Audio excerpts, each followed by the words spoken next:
네, 시청자 여러분, 이슈 타파를 시작하겠습니다. 국민의힘 당대표 선거가 1차 투표에서 김기현 대표 당선으로 끝났습니다. 이번 선거가 여러 가지 곡절이 있지만 결국 김기현 당대표로 갈 것이라고 예상을 했고 또 잘하면 1차에서 끝날 수도 있겠다 봤는데 그대로 됐습니다. 다른 건 몰라도 이 문제만큼은 쪽집게 평론을 해오신 울산매일 김진영 이사와 함께 국민의힘 전당대회와 앞으로의 울산 정치권의 위상 변화에 대해서 자세하게 짚어보겠습니다. 김 이사님. 네, 반갑습니다. 울산의 정치 평론 박지원 전 국정원장처럼 평론 구단이 됐습니다. 그렇게 말씀하신 건 아니고요. 아니, 좋아요. 네. 예. 울산의 김기현 국회의원 피를 말렸겠지만은 울산 최초의 집권 여당의 당 대표를 거머쥐었습니다. 네, 맞습니다. 곡절은 많았는데요. 네. 결국 김기현 의원이 당권을 쥐었습니다. 네.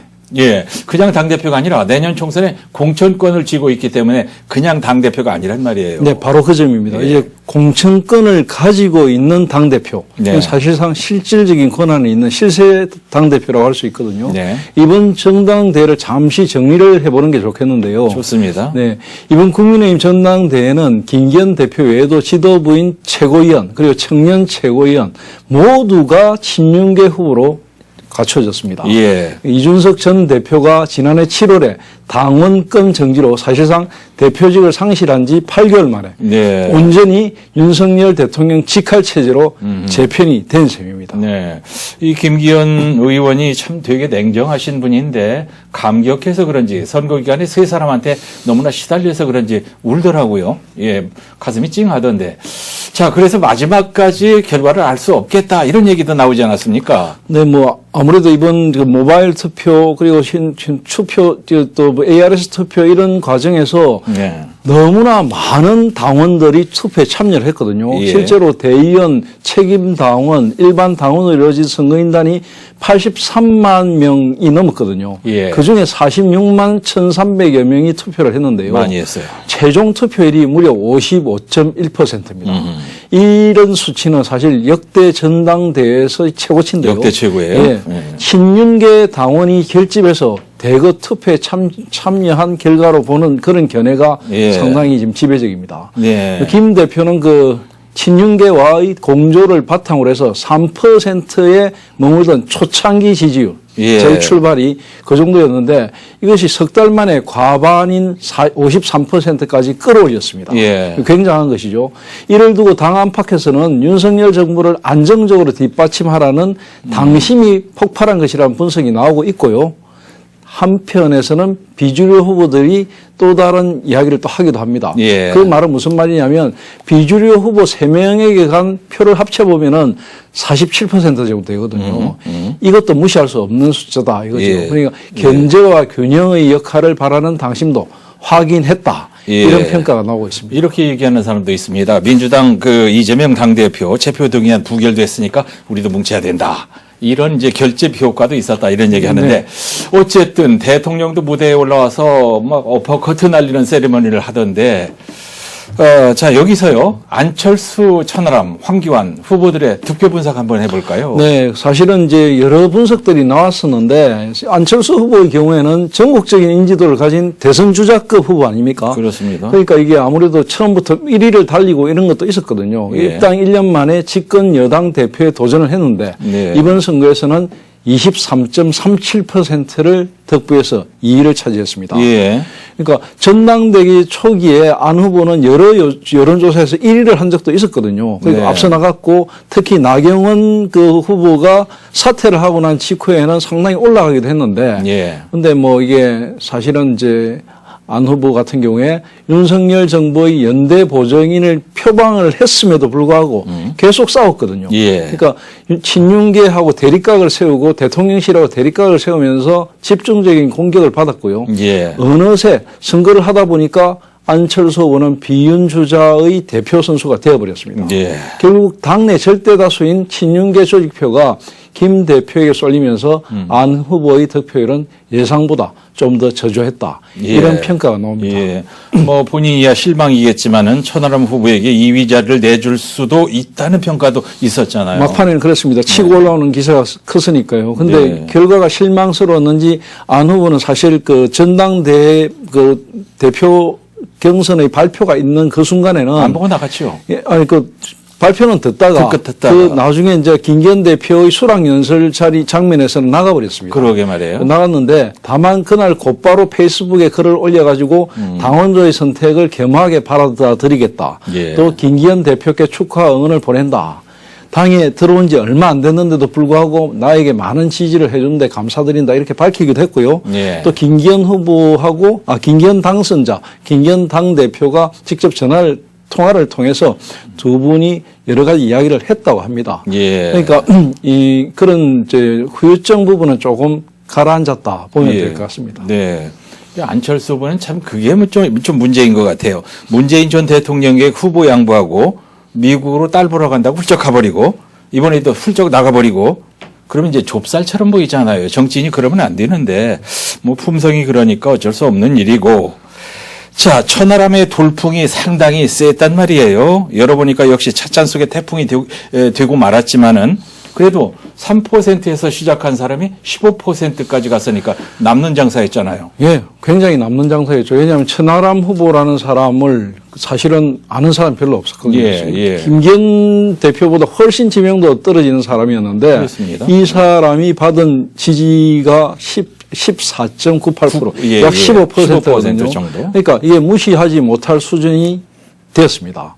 당대표 후보 가운데 가장 늦게 출마를 선언했고요. 예. 또 현역 중진 의원들을 제치고 예비 경선을 통과하는 이변을 일으켰으니까 예. 굉장했는데 이게 경선을 통해서 확실하게 차세대 정치인으로 자리를 잡았다. 예. 다만 이제 이준석의 그늘로부터 벗어났는가 못 났는가 이게 대해서는 여러 가지 이야기가 있는데 예. 확실하게 이준석의 그늘로부터 벗어났다. 이것이 예. 이제 정치권에서 나오는 이야기입니다. 그렇습니까? 사실은 이 이야기는 왜 중요하냐면 예. 이준석과 유승민이라는 그 국민의힘 안의 굉장히 이제 안에 당내 혼란을 부추기는 세력이 있거든요. 예. 그 세력이 이제 이번 전당대회를 통해서 어느 정도 정리가 되고 네. 새로운 정치 세력인 천하람 후보 쪽으로 젊은 정치인으로 세대 이동을 했다 이렇게 볼 수 있겠습니다. 예, 이제 일부의 얘기지만 이준석의 그늘에서 완전히 벗어난 건지 이준석만 보이고 천하람이 안 보였다 그런 결과다 이렇게 얘기하는 분들도 있습니다. 좀 더 결과를 지켜보기로 하고요.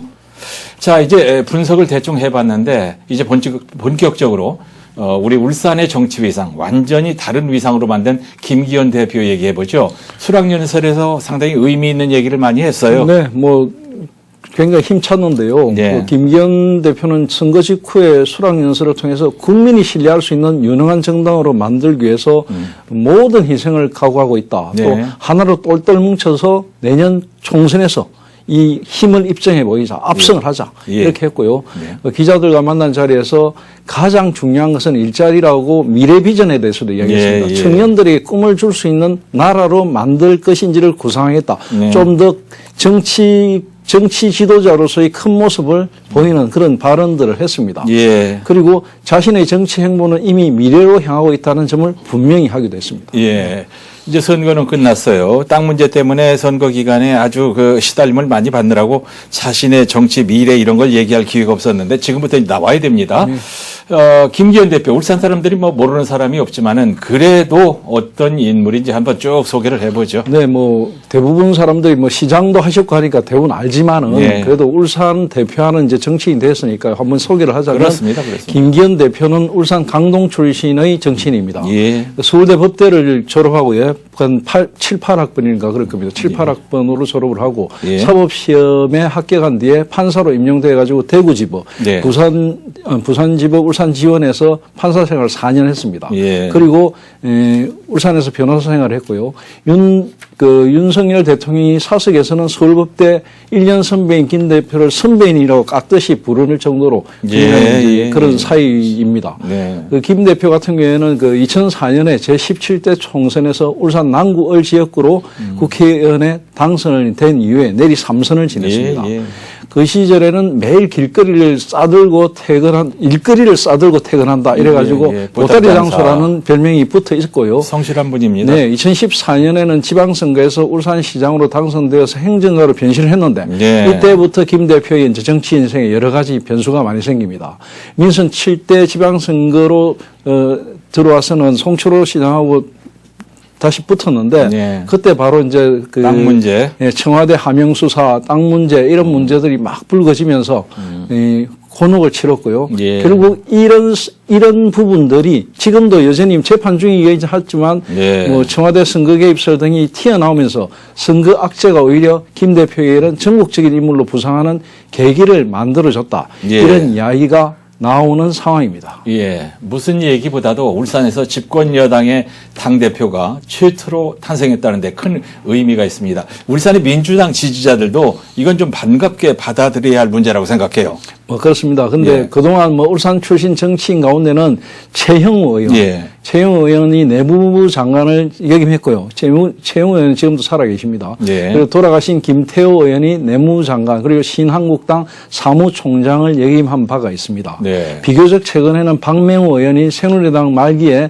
사무총장을 지냈고요. 예. 정가변 의원이 국회 부의장을 역임한 전례가 있습니다. 네. 하지만 김기현 의원처럼 실질적인 집권 여당의 당 대표로 당선된 전례는 울산 정치사에 예. 전혀 없고요. 전무후무합니다. 그게 단연 처음 있는 일이고 예. 이것이야말로 이제 울산이 정치권의 변방에서 이제 탈피를 했다 이렇게 예. 볼 수 있을 것 같습니다. 예. 김기현 의원은 뭐 다 아시는 분은 알지만 이제 더 큰 뜻을 갖고 있단 말이죠. 자, 집권당의 대표가 나온 울산. 앞으로 울산의 정치적 위상이 지금보다 분명히 달라지겠죠. 많이 달라질 많이. 것입니다. 예. 네. 그 집권당 대표를 배출한 도시, 이 예. 도시는 정치적 위상이 상당히 달라질 수밖에 없습니다. 예. 지금까지 우리 뭐 바로 밑에 있는 부산이라든지 바로 위에 있는 대구라든지 이런 곳에서는 정치권의 대표 주자들이 많이 나오지 않았습니까? 예. 그런 분들의 그 어떤 후광 때문에 도시 발전에도 상당히 영향을 미쳤는데요. 예. 그러니까 울산 같은 경우에는 대표는커녕 정치권에서 뚜렷한 입지를 다지지 못한 것이 울산의 형편이고요. 이 때문에 울산은 해마다 국가 예산 배정이라든지 정부 주도 사업 이런 데서 항상 후순위로 밀리는 예, 홀대를 당해온 것이 사실입니다. 그렇습니다. 그래서 지역 정치권에서는 이 같은 과거의 전례를 거론하면서 예. 앞으로 여당 대표를 배출한 도시라는 위상에 걸맞게 울산도 각종 현안 사업에서 탄력을 받을 수 있을 것이고 울산의 어떤 정치적 위상은 물론 예. 도시 발전의 하나의 어떤 큰 계기가 마련되지 않았나 예. 이런 이야기들을 하고 있습니다. 김두겸 시장이 힘을 더 얻게 됐습니다. 당장 울산에 여러 가지 현안들이 있는데 이번 당대표 선거가 어떤 역할을 좀 했으면 좋겠는데 어떻게 보세요? 근데 물론 그 집권당 대표가 됐다고 뭐 당장 울산에 뭔가 막 쏟아지고 예, 그건 수혜가 아니죠. 이런 건 아니거든요. 예, 아니지만 예, 네. 다만 이제 현안 사업이 전폭적인 지원을 받거나 새로운 전기를 마련하기 위한 어떤 틀을 갖췄다. 예. 계기는 마련했다. 이렇게 볼 수 있고요. 예. 또 이제 윤석열 대통령의 대선 공약 사업 그리고 다양한 분야에서 거론되고 있는 뭐 집권당 대표로서 또 울산에 대한 이야기 예. 그리고 또 민선 8기 선거 때 있었던 울산에 대한 여러 가지 이야기 네. 이런 것들이 예. 이 집권당 대표가 김기현 대표로 되면서 조금 이게 활성화되고 어떤 전기를 마련할 수 있다 이런 이야기입니다. 예. 무엇보다도 윤석열 대통령의 대선 공약 네. 이것이 이제 민선 8기 김두겸 시장의 역점 사업 겹치는 부분이 상당히 많거든요. 그렇습니다. 많은 데다가 김기현 대표도 울산 위상을 제고를 위해서 의지를 다졌고요. 제2시행가의 당선 직후의 통화 인터뷰에서도 예. 바로 그 부분을 밝혔거든요. 예. 울산을 한시도 잊은 적이 없고 예. 울산의 현안 사업에 자기가 앞장서겠다 이렇게 밝혔거든요. 예, 예. 그러니까 아무래도 이런 부분들이 탄력을 받을 수 있을 것으로 보입니다. 예. 힘 있는 당대표가 되면 뭐 당대표가 이렇게 해달라 저렇게 해달라 얘기하지 않아도 알아서 밑에 사람들이 깁니다. 단적으로 네. 김무성 대표가 박근혜 정부 시절에 예. 김무성 대표가 한나라당 대표를 하지 않았습니까? 네, 네. 그 당시에 부산에 막 투자가 엄청 됐습니다. 예. 그래가지고 바다 위에 다리도 막 다 하고 온 도시가 엄청 변했습니다. 예, 그런 예. 부분들을 참고할 필요가 있습니다. 이제 저는 이런 얘기를 좀 드리고 싶은데요. 기대는 하되 기대에 미치지 못한다 하더라도 절대 비난하거나 실망한 나머지 당대표가 되고 나서 울산에 뭐 해줬냐 이렇게 욕하지 말자고요. 그런 얘기를 좀 드리고 싶습니다. 그렇지만 이제 민선 8기 울산 현안이 탄력을 받아야 되고 또 그렇게 꼭 되길 기대합니다. 대통령과 울산 여러 가지 연결고리가 있잖아요. 그렇습니다. 이 국민의힘 당대표로 김기현의 당선됨에 따라서 이제 울산은 윤석열, 예. 김기현, 김두겸이라는 이 연결 고리가 완성이 됐습니다. 네. 우스갯소리로 트라이앵글이 완성됐다 이렇게 이야기하는데요. 이게 이제 윤 대통령 같은 경우에는 지난 대선 때 고비 때마다 울산을 찾았고요. 예. 전환점을 마련했습니다. 그 역할을 누가 했느냐? 바로 김기현 대표가 했습니다. 예. 그 당시에 김기현 대표 또 지금 김두겸 시장도 물밑에서 역할을 했는데요. 네. 모두 국민의힘에서 울산 현안을 펼쳐놓고 논의할 수 있는 여건을 만들기 때문에 예. 이런 이야기들이 나오고 있고요. 이 시너지 효과가 상당히 기대되고 있습니다. 예. 실제로 국민의힘은 대통령과 시장 선거 그리고 이번 당 대표 선거까지 울산에서 공동된 여러 가지 이야기 화두를 던져가지고 예. 울산 시민들 그리고 당원들로부터 압도적인 지지를 받았지 않았습니까? 네네. 그러니까 그렇게 받은 그만큼 이제 돌려줘야 될 때가 됐다는 것이고요. 네네. 특히 또 한 가지 이야기하자면 지금 윤 대통령이 후보 시절에 예. 뭐 언양 본계에 와가지고 그 이준석 대표하고 예. 했던 잘 기억하시죠? 예. 그 시점이 예. 굉장히 윤석열 대통령으로서는 중요한 시기였거든요. 예. 그렇기 때문에 절대 울산을 잊지 못하는 것이고 그렇습니다. 바로 그 역할을 누가 했느냐 김기현 대표가 했다는 거 이거 굉장히 중요합니다. 자, 여기서 말이죠. 이 정치인들이 이 프로그램을 자주 봐요. 그리고 자기 이름 빠지면 또 항의 전화가 와요. 윤석열, 김기현, 김두겸 트라이앵글 얘기했는데 박성민 의원이 왜 내 이름 빠졌다고 또 전화 올 것 같아요. 박성민 의원 같은 분은 이제 그 전면에 나서기보다는 뒤에서. 물밑에서 조율하고 예. 분위기를 잡아가는 그런 예. 역할을 했기 때문에 예. 이건 뭐 윤 대통령, 그때 당시 윤석열 후보자가 예. 박성민 의원을 믿고 네. 옆에 두고 항상 조언을 구하고 하는 사이였던 건 누구나 다 알고 있고요. 굉장히 예. 큰 역할을 했습니다. 예. 항의 전화 때문에 미치겠어요. 예. 이제 당장 울산에 어떤 현안들이 탄력을 받게 될까요? 울산 현안 문제 가운데 가장 큰 문제, 처음에 이제 화두를 던질 때 뭐라고 이야기했느냐면 이 국민의힘이나 후보들이나 대통령 후보 시절에 대통령까지 예. 어떤 이야기 했냐면 경제 위기의 울산을 조속히 바로잡아서 전국에서 가장 잘 사는 도시, 네. 위대한 산업 수도의 위상을 되찾아 주겠다. 예. 이렇게 이야기했습니다. 네. 그리고 그 윤석열 정부의 비전, 그리고 민선 8기 김두겸 호의 의지 이런 것이 새로운 전기를 맞게 될 전망이 지금 굉장히 짙게 깔려 있거든요. 예. 그것이 뭐냐면 협조가 잘 된다는 겁니다. 그럼요. 이야기도 잘 통하고. 예. 그 첫 번째 화두는 개발 제한 구역 해제였거든요. 네. 줄기차게 이야기했거든요. 그렇습니다.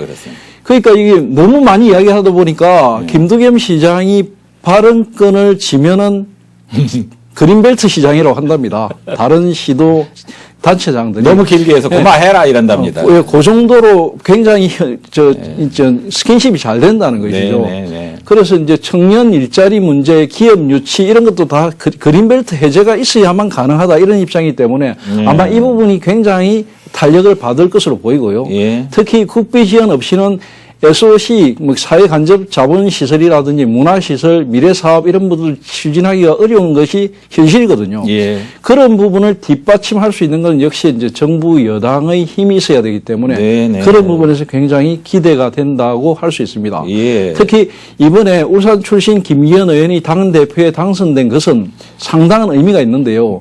이건 무엇 때문이냐면 김기현 당대표의 경우에는 울산시장으로 예. 4년 동안 재임을 했거든요. 예. 울산시장으로 재임할 때 뭘 했느냐면 광역철도 부분이라든지 트램 건설이라든지 뭐 제2명총교라든지 의료복합타운이라든지 이런 것들에 대한 구상이나 이런 거 다 했거든요. 그때 예. 다 주물럭거렸던 부분들입니다. 그러니까 누구보다도 잘 알죠. 울산의 현안이 무엇인지 어떤 게 간지러운지 예. 시민들이 무엇을 원하는지 누구보다 알기 때문에 네. 이런 부분을 정부 여당과 함께 어떤 컨트롤 하는데 네. 울산 그 광역시 김두겸 시장과 또 조율하는데 아주 박자가 잘 맞을 것으로 보입니다. 그렇습니다. 이제 선거 후유증이 조금 걱정이 되는데 당장 이제 그 당권 주자 간의 난타전이 벌어지면서 결국 고발까지 갔는데 이거 길게 가면 안 되잖아요. 수습이 잘 되겠죠. 네, 안철수, 황교안 후보의 경우에는 전당대 직전까지 대통령실 참모를 김 후보 지원 의혹과 김기현 대표의 땅 문제를 거론해가지고 예. 사퇴하라, 네. 고발한다, 온 이야기가 많았거든요. 조금 지나치더라고요. 예, 지나칠 정도로 했는데 그 밖에서 볼 때는 굉장히 우려스럽죠. 예. 저 왜 저럴까? 저 예. 끝나고 나면 저 어떻게 다시 볼 건가? 수습을 할 건가? 네네. 그 정치 생리를 잘 몰라서 하는 이야기고요. 네. 정치인들은 앞에서 싸우고 뒤에서 악수하는 사람들이기도 하고요. 예. 그리고 이 선거는 제가 처음부터 이야기했지만 당내 지방 선거거든요. 네. 지방 선거이기 때문에 오히려 수습이 더 잘 될 수도 있습니다. 다만 이제 이게 이 사람들, 그 선거에 참여했던 사람들 외에 왜 예. 선거의 구경꾼에 속하는 사람들 몇몇이 있거든요. 뭐 이 선거를 각 원인 제공자들이 있습니다. 예. 뭐 이준석 전 대표라든지 또 뭐 유승민 전 의원이라든지 이런 분들이 그 링 밖에서 오히려 분란을 치길 가능성은 있지만은 예. 이번에 선거에 참여했던 사람들은 선거가 끝나는 순간 모든 것이 대부분 다 정리된다. 이렇게 보면 예. 좋을 것 같습니다. 제 일부에서는 김기현 좋아서 찍어준 것이 아니라 윤 대통령의 안전된 국정 운영을 위해서 뭐 찍어줬다 이런 얘기를 한 사람도 있긴 있는데 그 일부의 얘기고, 자 김기현 대표의 앞으로의 정치적 위상 이제 하기 나름인데 잘해야 될 텐데 굉장히 성품이 깐깐하단 말이에요. 뭐 조언할 말씀 겸해서 아니, 어떻게 됩니까? 흔히 이제 전화위복이라는 말을 하는데, 예. 김기현 대표 같은 경우에는 사실은 그 지난번 7대 때 시장 선거에서 낙선한 거. 예. 그 부분이 이제 그 김기현 의원의 인생, 정치 인생에서 굉장히 큰 터닝 포인트였다. 이렇게 볼 수 있습니다. 네, 네. 그것을 기점으로 해서 김기현 대표가 이제 정치인으로서 한 단계 업그레이드 되고 이런 전기를 마련했거든요. 네. 이게 이제 김기현 대표는 사실 이런 여러 가지 지적, 예를 들어 친윤 아니냐, 대통령 찍으려고 한 것이 김기현 찍으려고 한 것이 아니다, 뭐 이런 이야기들 여러 가지 하는 이야기를 본인이 다 수용하겠다고 입장을 밝혔습니다. 네. 밝혔고 중요한 건 뭐냐면 3%에서 출발했던 그 자신에 대한 지지율이 친윤이든 어쨌거나 간에 지금 53%까지 끌어올렸지 않습니까? 네, 네. 그건 정치적인 자산이거든요. 예. 굉장한 자산이거든요. 네. 이것이 이제 앞으로 중요한 것은 내년 총선입니다. 내년 총선에서 어떤 성적표를 보일 것인가. 또 내년 총선이 만들어지는 과정에서 공천권을 어떻게 행사할 것이고 예. 공천 과정의 잡음이나 이런 것들을 어떻게 최소화시키면서 총선 승리를 이끌어낼 것인가. 예. 또 김기현 의원 같은 경우에는 이번 그 당대표 선거에서도 전국의 모든 지역구를 찾아다니면서 일일이 발품을 파는 성실함을 보였거든요. 예. 그런 부분들이 아마 앞으로의 총선 그 전개 과정에서도 굉장히 정치적 자산이 될 것입니다. 예. 그래서 흔히 이렇게 이야기합니다. 지금 여러 가지 약점이 있었던 것이 오히려 김기현 대표에게 전화위복이 장점으로 됐다. 전환될 것이다. 네. 그러니까 중요한 것은 앞으로의 미래입니다. 미래에 어떤 것을 제시하고 어떤 부분을 보여줄 것인가. 예. 비전을 어떻게 보여줄 것인가. 그리고 예. 자신의 약점이라고 생각하는 친윤에 대한 이야기, 또 땅 문제에 대한 이야기, 이런 것들을 어떻게 잘 극복해 나갈 것인가. 네. 그런 것이 바로 김기현 대표의 정치적 위상, 예. 그리고 앞으로 울산의 어떤 정치권에서의 위상, 이런 것과도 직접적인 영향이 있다. 네. 이렇게 봐집니다. 이번 당대표 선거에서 하여튼 전국적으로 이름을 각인시키는데 성공했어요. 네. 지금은 뭐 이제 경황이 없겠지만 틈이 되면은 이재명 민주당 대표하고도 만나서 소통하고 이런 모습도 보여줬으면 좋겠고요. 아니 이미 이제 만나자고 했고요. 예, 아마 지금 이 방송이 나갈 시점쯤에는 이제 만남의 어떤 그 여러 가지 물밑 작업들이 이루어지고 있지 않을까 이렇게 보입니다. 예, 네. 예. 자, 오늘은 김기현 단 대표가 되고 나서 첫 방송인 만큼 울산매일 김진영 이사와 함께 희망과 기대를 가지고 얘기해 봤습니다. 시청자 여러분, 김진영 이사 감사합니다. 고맙습니다.